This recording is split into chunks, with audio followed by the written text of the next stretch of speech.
একটা গল্প মনে পড়ে গেল। একসময় একজন ফেরেশতা এসে এক লোককে বলল, আমি তোমার উপর খুশি, তুমি যা চাইবে আমি তোমাকে তাই দেব, তবে একটা শর্ত, যা তুমি চাইবে আমি তোমাকে সব দেবো, তবে তোমার প্রতিবেশীকে দেবো তার দ্বিগুণ।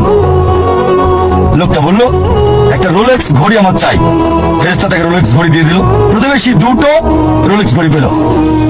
লোকটি বলল, একটা মার্সিডিজ গাড়ি আমার চাই। ফেরেশতা তাকে মার্সিডিজ গাড়ি দিল।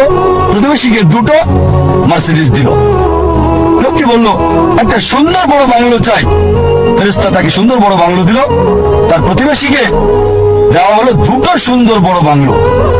লোকটি পরে বলল, দয়া করে আমার শেষ ইচ্ছাটা তুমি পূরণ করে দাও। কি সেটা? আমার একটা চোখ তুমি নষ্ট করে দাও, যাতে কিছু আমি চোখে না দেখতে পাই। চিন্তা করেন, সে তার নিজের চেয়ে প্রতিবেশীকে নিয়ে বেশি